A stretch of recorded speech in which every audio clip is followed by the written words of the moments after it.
Hi, my name is Ann McNeil. I'd love to take a moment to just introduce myself. I think you'll see some pictures of my family. First of all, I was born and raised in Snohomish, Washington. I went to Washington State University where I met my husband, Blaine. Together we have 3 children, Emma, Jenna, and Jake. Emily is married to Mark, and you'll see in that picture she just had a wedding in April, which we were just thrilled to welcome Mark into our family.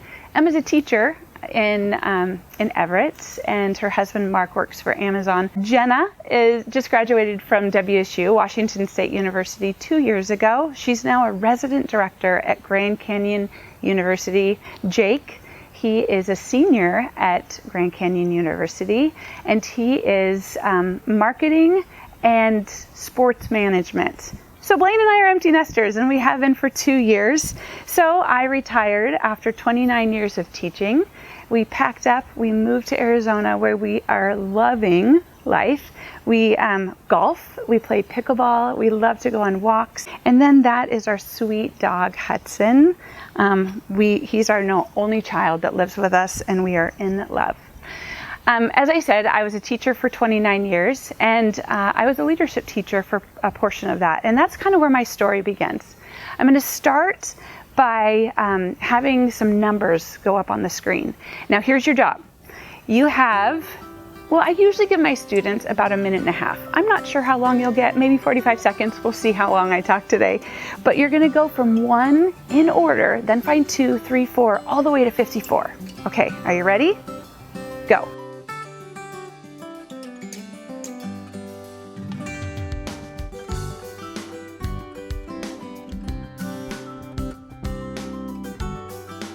Okay, I have a feeling you didn't do all that well. It's hard, isn't it? It's hard because they seem to be all out of order, and there's different fonts, and where in the world is that number 8? That's what a lot of people said. And when I show this again, you'll laugh when you see the number 8. But I see it a different way. I actually see it in order. Okay, here are the numbers in order. Look at the quadrants, right? There's a 1 on the top, and in the middle there's 2, and then 3, and then 4, 5, 6, 7, 8, 9. Go back up to the top and you'll see that 10, and you can go through. You see how you see it differently? The first way you saw it was your paradigm. You saw it one way. A paradigm shift is a change in the way you see things. All right, let's just try it one more time for fun, and we'll give you just a little bit of time, and let's see if you can just see those numbers. Are you ready? Go.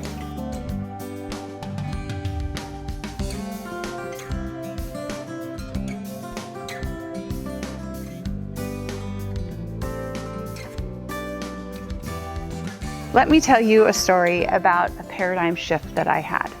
I taught for 19 years in elementary, and I loved those kids. They're just so precious, right? And then all of a sudden, I had this crazy idea to go to middle school. And after my first year of teaching, my principal said, "Hey, Ann, would you take a leadership class next year?" And I thought, oh, awesome. Probably really easy kids. They are probably already leaders. This is going to be great. And if I don't have anything to do, let's make some posters and, be school spirity. That's what I thought until the first day of school. The kids came in. It was before the bell rang. They got there like 15 minutes early, and I just saw all these great kids, and they were talking and enjoying each other, and you could tell they knew each other. And then I noticed there was a kid standing at the doorway.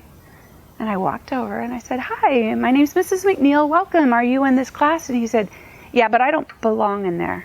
I said, "Well, are you on the schedule?" And sure enough, Mrs. McNeil, first period. I said, "Come on in." He goes, "No, those are the popular kids, and I'm not one of them."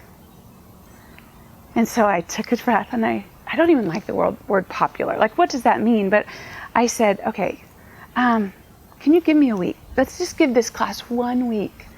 So that night I went home and thought, oh my goodness, I need to come up with a great lesson tomorrow. And so he talked popular. So I thought, that's labels, right? We're labeling people. So the next day, the kids were in groups of 4, and I laid a piece of paper in front of them, and I said, "Hey, this is the lunchroom. Where do people sit?" And they're like, "Well, what do you mean?" I'm like, "Well, who sits at this table, and who sits at this table?" And so they kind of started going, and they would write, oh yeah, the athletes kind of sit here, and the kids that are like into Pokemon, they sit here. Pokemon was a big thing back then. Oh, the kids over here, they're the troublemakers. And then they went, oh, Miss McNeil, this doesn't feel good. And I'm like, you're right, we're labeling, aren't we? And so then what I did is I took all those labels and I made headbands and I put them on half the class. And I said, hey, everyone up, I want us to walk around and like just treat them how you see people in our school treating them. And at the end of that, I brought all of the kids that with the labels up to the front. And that one boy that was standing at the door, I said, hey bud, what do you think you were? And he literally did this. He stepped out of line. He goes, I don't know, but it was awesome. And he stepped back. And I went down the aisle, and then I got to our ASB president, and I said, hey buddy, what do you think you were? And he said, I don't know, Miss McNeil, but it was horrible. I kid you not. The kid at the beginning said, yeah, that's how I feel every day. It was loner. And right then I noticed, or I realized, paradigm shift. This isn't going to be an easy class. This is probably the most important class I'll ever teach.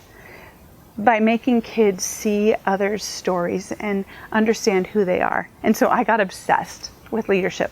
Servant leadership, actually, because that's what they were teaching at the high school, and it had changed my daughter's life. So I read book after book. I listened to podcasts. I went to conferences. Anything about servant leadership, I couldn't get enough of. John Maxwell, he wrote the 21 Irrefutable Laws of Leadership. And his definition is this: leadership is influence, nothing more, nothing less, good or bad. That influence is the byproduct of developing meaningful relationships. When you think about it, oftentimes we say, oh, I'm not a leader. I don't like to be in front of people. My personality is just not that kind of leader type. But really, is leadership about personality? Personality, it was described to me this way. Personality is like your style. Think about shoes that you wear. Character is where you choose to walk. In James Hunter's book, Powerful Leadership Principles, we call them the 8 essentials. That's what we called them in leadership class. And they are patience, kindness, honesty, respect, selflessness, forgiveness, humility, and commitment. And I think about those words and I think, oh, those are all choice words, right? When I talk about kindness, here's an example. A student falls in the middle of a classroom or in the hallway, and the folder goes everywhere. There are really nice kids that walk around it. I'm glad they're nice. They didn't step on the papers. But kindness is intentional. Kindness are those kids that get down and say, let me help you. Let me lift you back up, and let's walk together to class. Knowing that kid was so horrified. That's kindness. When you think about who your most influential person is in your life, who do you think of? I have a feeling they probably have those qualities. I bet they were patient with you and committed and selfless, respectful, kind. This is what got me so into servant leadership. You know those 8 essentials? Let me read you this. All right. Paul wrote this letter to the people of Corinth. 1 Corinthians 13, 4 through 8. And this is what it says. Love is patient. Patience. Love is kind. Kindness. It does not envy. It does not boast. It's not proud. Humility. It does not dishonor others. Respect. It is not self-seeking. Selfless. It's not easily angered. It keeps no records of wrong. Forgiveness. Love does not delight in evil, but rejoices in the truth. Honesty. It always protects, always trusts, always hopes, always perseveres. Commitment. That's right. Paul, over 2,000 years ago, wrote this definition, and then Jesus was our ultimate servant leader who taught all of us that this is how we love. But isn't love confusing? I can say, oh, I love Starbucks. Oh, I love your bag. Oh, I love peanut butter chocolate ice cream. Hey, honey, I love you. Isn't that confusing? We throw love around like it's no big deal, because oftentimes love for us is a feeling if we're not paying attention. to love, and agape love, then we say things like, I'll love you if I feel like it. I'll be kind if it's convenient. I'll be patient as long as you're not so irritating. I'll respect you if you've earned my respect. I'll forgive you if you say sorry first. Do you see the difference? Those are all feelings. If I feel like it, oftentimes we don't feel like it. But when it's agape love, the kind that Jesus taught us about, it's a choice.